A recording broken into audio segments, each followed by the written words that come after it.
It was a crisp, chilly morning as people lined up outside the town's only food shelter. Winter was nearing, and the air had a bite to it that made everyone in line pull their coats tighter.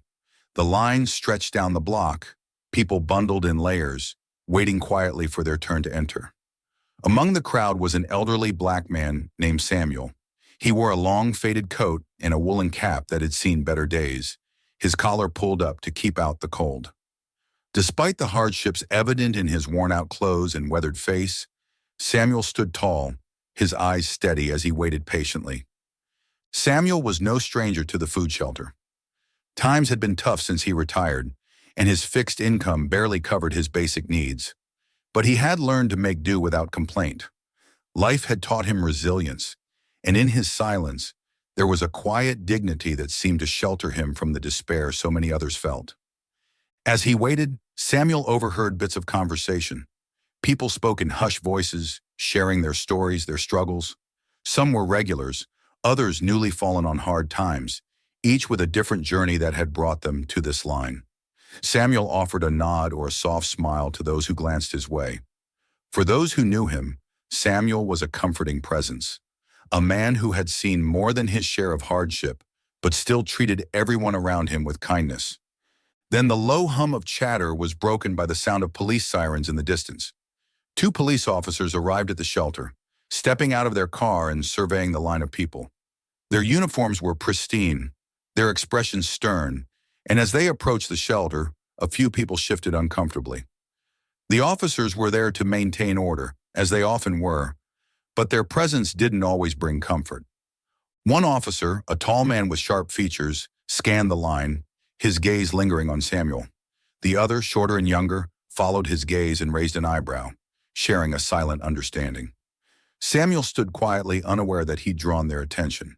He didn't appear to be doing anything out of the ordinary, just standing with his hands in his pockets, his face calm. But to these officers, he looked out of place. The officers exchanged a quick look before they stepped towards Samuel, pushing past a few people in line. The tall officer stopped directly in front of him, arms crossed, his eyes narrowed. Without much of an introduction, the officer asked Samuel what he was doing there, as if he had no right to be in line with everyone else. Samuel, taken aback, looked at the officer for a moment before answering simply that he was there for a meal like everyone else. But his response didn't seem to satisfy the officer, who gave him a hard stare before glancing at his partner. The second officer chimed in, questioning why Samuel needed to be there.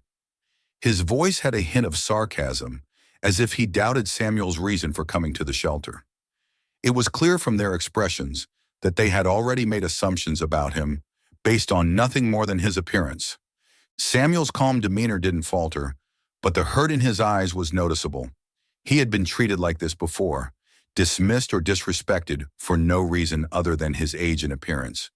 But he had learned to hold his tongue, to stand quietly even when others questioned his worth. So he simply told the officers again that he was there for a meal, keeping his voice steady and respectful. The officers, however, didn't relent. They looked at each other and nodded, as if silently agreeing to take things further. One of them asked for Samuel's ID, a request that felt excessive given the circumstances. Samuel hesitated, a flicker of frustration crossing his face, but he knew better than to argue. He reached into his coat pocket, pulling out an old worn wallet.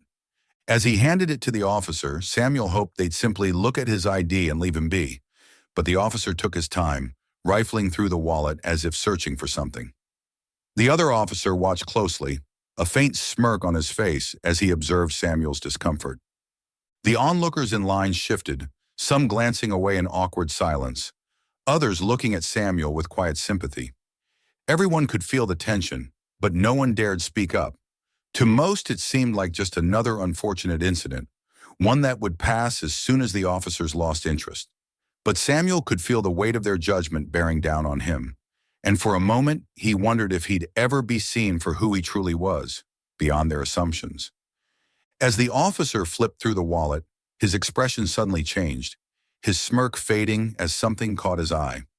Nestled between old receipts and worn-out bills was a military ID, one with Samuel's name and picture, marked by a seal of honor. Alongside it were folded photos from his days in service, A younger Samuel in uniform, standing proudly with his fellow soldiers, medals glinting on his chest. It was the story of a man who had once served his country with courage, a story the officers had been blind to in their rush to judge.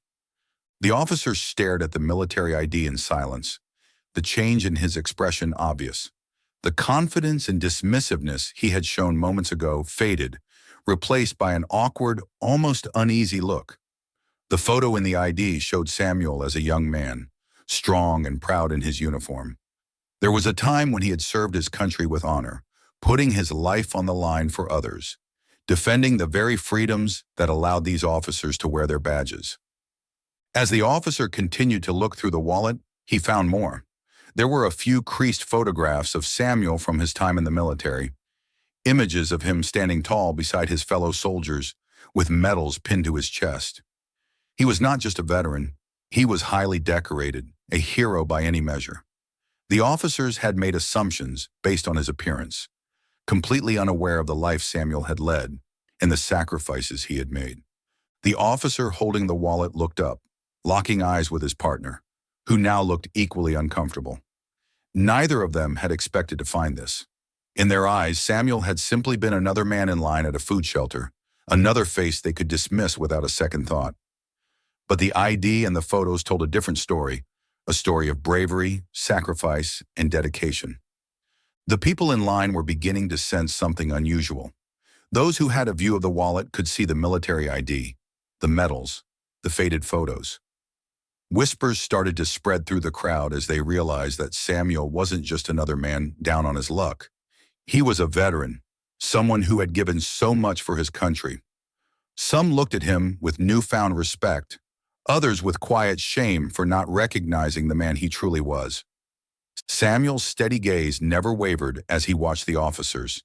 He had faced much worse in his life, moments of true danger that had tested his courage and resolve. This was simply another challenge, another test of his patience and character. But even as he stood strong, there was a flicker of sadness in his eyes, a pain that went beyond the present moment. It was the pain of a man who had given so much, only to be treated as less than he deserved.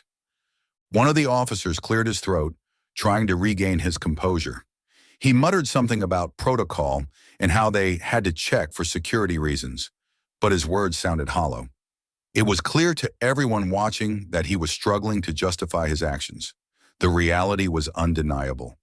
They had humiliated a man who had served their country, a man who had earned the respect they had denied him. The officer handed Samuel's wallet back with a small, awkward nod, mumbling an apology under his breath. Samuel took it silently, slipping it back into his coat pocket with the same quiet dignity he had shown all along. He didn't say a word to the officers. He didn't need to. His silence spoke volumes, a reminder that respect wasn't something to be given or taken lightly. The crowd around him watched in awe, some even stepping back slightly, as if in reverence. People in line who had previously avoided eye contact with Samuel now looked at him with a sense of admiration. They saw him for who he truly was, a man of strength, resilience, and honor. The officers, now visibly uncomfortable, seemed unsure of what to do next. They exchanged a quick, embarrassed look before turning and walking away, their heads slightly bowed as if the weight of their own actions had finally hit them. For them, it had been a moment of reckoning, a realization that they had misjudged a man who deserved nothing but respect. As the officers left, one of the shelter volunteers approached Samuel. She was a middle-aged woman with a gentle expression, someone who had always treated him kindly. She placed a comforting hand on his shoulder and offered him a warm smile. In that moment, Samuel felt a sense of relief, as if the kindness of this one person helped to ease the sting of what he had endured. The shelter volunteer, with a small gesture, invited Samuel to move up in line. She whispered a thank you to him, her voice full of genuine appreciation, and handed him a fresh cup of hot coffee, a small token of gratitude. Samuel accepted it with a nod, a soft smile finally breaking through his reserved demeanor. As he sipped the coffee, warmth spreading through his chest, Samuel looked around the room, his quiet dignity intact. He had faced humiliation and prejudice, but he had emerged unshaken, a man whose spirit couldn't be broken. For those around him, it was a humbling reminder that every person has a story, one that goes far beyond appearances or assumptions.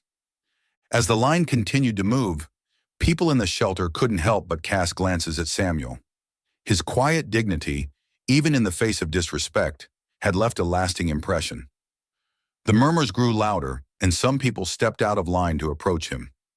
One by one, they expressed their gratitude, thanking him for his service and offering words of respect. For many, Samuel's presence was a reminder of the sacrifices that veterans like him had made and of the strength it took to carry on in a world that often overlooked them. A young man in line, perhaps in his early 20s, approached Samuel with a look of admiration. He told Samuel that his own grandfather had been a veteran and how much it meant to him to see someone standing tall and proud despite life's hardships. Samuel smiled, a warmth in his eyes, and placed a hand on the young man's shoulder, offering him a few quiet words of encouragement. The young man nodded, clearly moved by the interaction. Meanwhile, the shelter volunteer who had given Samuel the coffee returned, carrying a blanket. She handed it to him with a respectful nod, her voice gentle as she thanked him once again. Samuel accepted the blanket, and his gaze softened. It wasn't the gift itself that mattered, but the recognition. For Samuel, these small gestures of kindness were more valuable than anything money could buy. As he wrapped the blanket around his shoulders, a warmth spread through him, not just from the blanket or the coffee, but from the simple fact that people were finally seeing him for who he truly was. It was a small but powerful validation of his worth, something he hadn't felt in a long time. Outside, the two officers lingered by their patrol car, clearly shaken by the encounter. They had come to the shelter expecting to keep order, but instead they had been humbled. The senior officer, the one who had first questioned Samuel, looked back at the shelter with a conflicted expression. For the first time, he seemed to truly understand the weight of his actions. With a heavy sigh, he turned to his partner and muttered that they needed to do better. Back inside, Samuel finished his coffee and stepped up to receive his meal. As he took his tray, he looked around at the people he had spent the morning with, those who had seen him with dismissive eyes, those who had avoided eye contact, and those who had been kind. In each face, he saw a mix of emotions: respect, guilt, admiration, and even a sense of responsibility. Then, in a moment that surprised everyone, Samuel quietly lifted his hand and spoke. His voice, though soft, carried a powerful message. He said that no one was beyond hardship, that life could change in an instant, and that respect should be given freely, regardless of a person's status or appearance. He reminded them that dignity was not in the clothes a person wore or the money they had, but in the strength and kindness they showed to others. The room was silent as his words hung in the air, each person absorbing the wisdom he shared. When he finished speaking, Samuel placed his empty cup on the counter and nodded to the shelter volunteer, thanking her with a small, humble smile.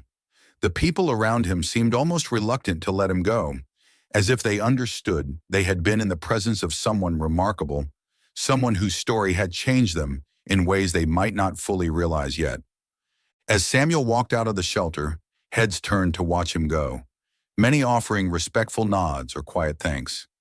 He stepped out into the cold, pulling his coat a little tighter, but his heart was warmer than it had been in years. He knew he had made an impact, not just on the officers who had humiliated him, but on everyone who had witnessed his strength and grace that day. The two officers watched as Samuel walked past them. The senior officer, now humbled, lowered his head in acknowledgement. Samuel paused briefly, looked at him, and nodded, a silent message of forgiveness and understanding. Without a word, he continued on his way, leaving the officers standing there, contemplating the lessons they'd learned. That day at the food shelter became a story the community would share for years to come, a story of dignity, respect, and the hidden strength of those who walk among us with quiet resilience. Samuel's legacy was more than his military service. It was a reminder of the humanity we owe each other, regardless of circumstance.